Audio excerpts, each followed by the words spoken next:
The question is, how many dependents can the taxpayers claim on their current year tax return? So how many dependents? These are tricky questions because there's a very thin line between 1, 2, or 3. Okay, so whether yes or no for one individual is still easier. This is slightly tricky, okay? Irene and Jonathan, I and J, married filing jointly, have provided more than 50% support for 2 minor children. Now, see, this is MFJ, so it's taken as one unit. We're not going to talk about multiple support here. So they have 2 minor children and there's Irene's mother. So 3 people are staying with them for the entire year. So there are 2 children. So minor 1, minor 2, and the mother of spouse 1. The children each had interest income of less than 700. Irene's mother received a taxable pension of 295, dividend and interest. How many dependents can the taxpayers claim? Now see, these are 2 children, so you're going to use R, A, C, E, S for both of them. And mother cannot be a dependent, cannot be a child. So for mother, we are going to use P, O, R, T, and S. So if there's a tick in all, we would know that child would be a dependent. Is the child staying with you for more than half of the tax year? The answer is yes. Is the child less than 19? The answer is yes, because both of them are minor. Is the child closely related to you? The answer is yes, because they are your children. I don't care how much money are they making. Even if this money would have been great, I would have still taken this. And obviously, these children are being supported by their parents. So these 2 would definitely be there. So these 2 would, guys, please answer in the chat panel if you would have arrived at the answer on your own. Okay. What about the mother? The mother is not filing a joint return. Nothing is mentioned about the mother. So we are going to assume the mother is staying with them and in the US. The mother is related to you. So we don't need this. So this becomes not applicable actually. Now this is important. Taxable pension. So this is 950. Taxable dividend. So what is the taxable income of the mother?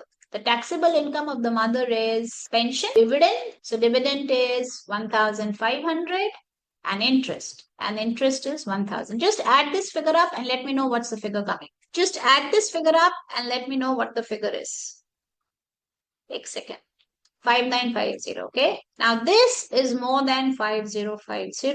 So the mother is earning an income which is more than the figure that should be made. I'm providing more than 50% of the support, I'll assume, but the mother cannot be taken as dependent. So it's only for the 2 children that I will be claiming the dependency status, and hence the answer becomes C, which is 2. Is this clear? See, these kind of questions, the moment you get 1, 2, 3 kind of questions, just be a little alert and then answer the questions. And my suggestion is, even on the face of it, if everything looks good, at least initially when you're studying this, please write the acronyms, tick it, and then arrive at the answer. Okay? Okay. Now let's look at the next question. Go slow and answer. What is the father's gross income for the dependency test for? Now, these are easy questions, guys. The moment I have to just calculate dependency, that means they're only talking about one provision which is under a specified amount. So PO, only talking about the U here. Now, in meeting the gross income test for claiming his father as a dependent, a taxpayer had to consider the income received by his father. This income included gross rents of 4,000, but then there were also expenses. So I don't know whether I should take 4 or 2. I don't know. Mutual fund bond, municipal bond interest of 1,200. Now this municipal fund, this is tax exempt. Okay. So I'm putting here exempt items. I'm putting here taxable items. So municipal bond interest would be tax exempt. Corporate bond interest, on the other hand, would be taxable. Now see, how much expense I'm paying for rent is not relevant because I'm talking about how much money is this person making. I'm not talking about how much money is being offered to tax straight away. So it's always gross rent and not net rent that will be taken. Dividends, 1,400 would be taxable. So this is your interest. This is your dividends. And then you have wages. Wages are always taxable of 2,000. What about Social Security, guys? And the money that is given to you from Social Security, a large part of it is tax-free. There's a detailed calculation of it, which we will do when we will go to that stage. But as of now, I'm going to take this entire thing tax-free. Add this up and tell me what's the figure. 4, 5, 6, 6. 884. So the answer becomes B. These are easy questions, and that is why MCQs become very important. My job here is to explain you the concept. When you do 5, 6 more questions from this area, then this concept will become very strong. Okay? All you have to know is identify and figure out whether anything is taxable or non-taxable. Now we go to the third question. Okay? Go slow and then answer it. See, when you're doing questions from this area, even on your own, try not to rush. Try to get at the right answer in the first attempt.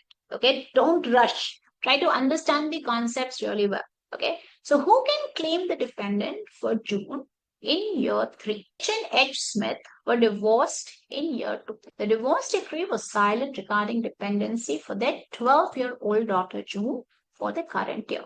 So in the year 3, the divorce decree did not mention anything. Haley has legal custody of her daughter and did not sign a statement releasing the dependent claim. So the mother is having the custody of the child and she has not relinquished the right to claim the child as a parent to her husband, ex-husband. Haley earned 8650 and Henry earned $80,000. So mother is relatively unemployed or earning really less compared to the husband who's earning much more. June had a paper route and earned 5850. So this is a child, guys, okay? The child is running a paper route and earning 5850. June lived with Henry 4 months of the year and with Hallie 8 months of the year. Who can claim the dependent for June in year 3? Now see, the question here is very good because we know the law says that it's a custodial parent who will take, but the child should not provide more than half of his or her support. So if you look at this data is a redundant data.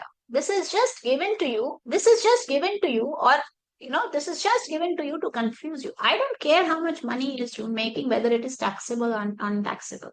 People erroneously apply the 5050 rule here and then they remove it. So in this case, it's only Haley who would be taking the child, which is June, in her return as a dependent. So what's the answer?